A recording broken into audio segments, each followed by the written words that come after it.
Assalamualaikum warahmatullahi wabarakatuh. Sebelumnya perkenalkan kembali, saya Nur Aziza dengan NIM C1C020036. Di sini saya ingin mempresentasikan materi akuntansi keperilakuan. Pada pembahasan kali ini yaitu tentang filosofi riset dalam bidang akuntansi keperilakuan. Yang pertama, pengertian filsafat. Kata filosofi atau filosofi berasal dari bahasa Yunani philos, suka, cinta, dan sophia, yaitu kebijaksanaan. Jadi, kata filosofi berarti cinta kepada kebijaksanaan. Katsoff menyatakan karakteristik filsafat dapat diidentifikasikan sebagai berikut. Itu menurut Solihin pada tahun 2007. Yang pertama, filsafat adalah berperilaku secara kritis. Yang kedua, filsafat adalah berpikir dalam bentuknya yang sistematis. Yang ketiga, filsafat menghasilkan sesuatu yang runtut. Yang keempat, filsafat adalah berperilaku secara rasional. Yang kelima, filsafat bersifat komprehensif. Ideologi filsafat.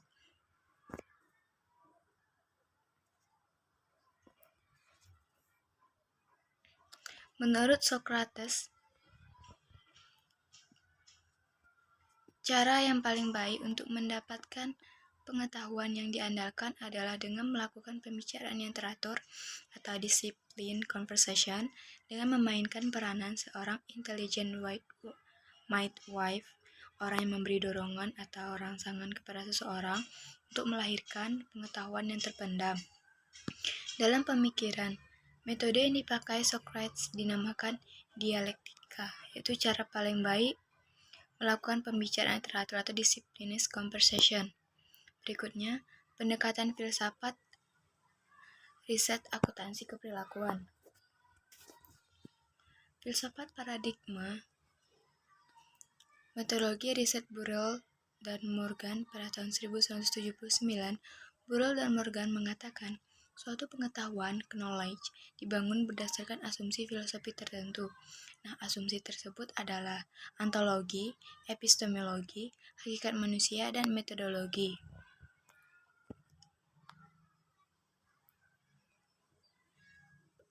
Itu ada dengan namanya pendekatan subjektivisme. Dalam pandangan ini, apa yang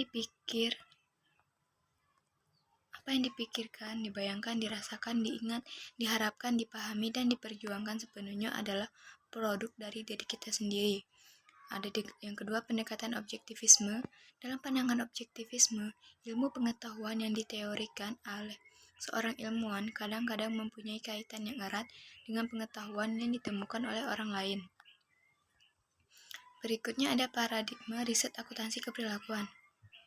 Paradigma fungsional atau positivistik. Paradigma ini memiliki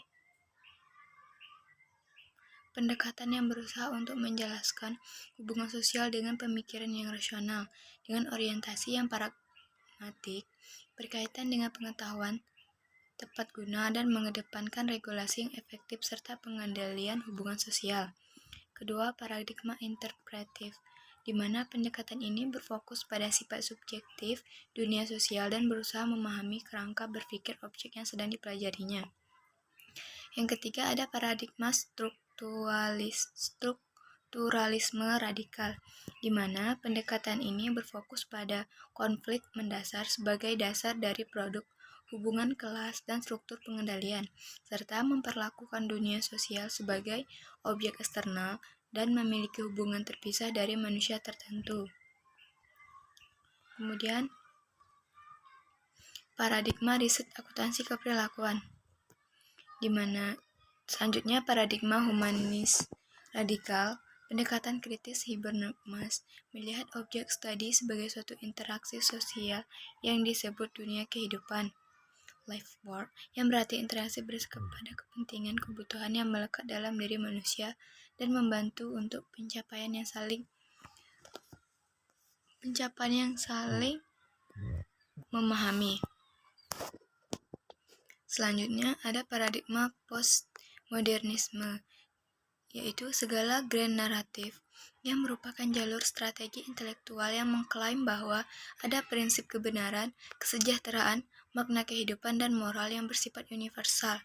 Ditolak kemudian diganti dengan narasi kecil dalam segala nilai mitos, spiritual, dan ideologi yang lebih spesifik.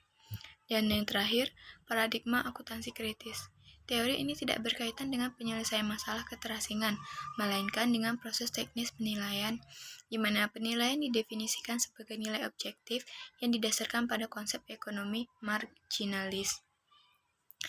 Pembahasan berikutnya yaitu tentang peluang riset akuntansi keperilakuan pada lingkungan akuntansi, yaitu ada 7. Yang pertama, pemeriksaan akuntansi, yaitu auditing. Yang kedua, akuntansi keuangan. Yang ketiga, akuntansi manajemen. Yang keempat, sistem informasi akuntansi. Yang kelima, tentang perpajakan, pertumbuhan riset perilaku, dan yang terakhir, perkembangan terakhir. Teori keperilakuan tentang perusahaan. Teori organisasi modern berkaitan dengan perilaku perusahaan sebagai satu kesatuan terhadap pemahaman kegiatan perusahaan dan alasan anggotanya. Nah, tujuan organisasi akan dipandang sebagai berikut. Yang pertama, hasil pengaruh dari permulaan proses antar peserta organisasi, penentu batas pengambilan keputusan, peran dalam sistem pengawasan internal. Model motivasi dari perilaku manajerial. Secara umum, pandangan perilaku individu mengarah pada tujuan prinsip perilaku umum dari teori kebutuhan. Nah, tujuan perilaku biasanya mengarah pada kemunculan kebutuhan karakteristik sosiologi.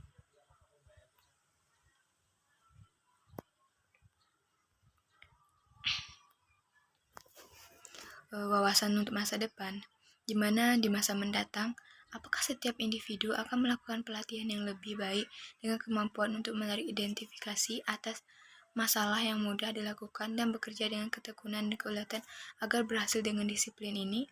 Berbagai pertanggungjawaban lainnya sekiranya dapat menjadi pemicu para peneliti akuntansi keperilakuan untuk lebih memperkaya masalah-masalah yang pada gilirannya dapat memberikan suatu kontribusi yang signifikan terhadap praktik organisasi yang ada. Baik, itulah presentasi dari saya. Saya akhiri. Wassalamualaikum warahmatullahi wabarakatuh. Terima kasih atas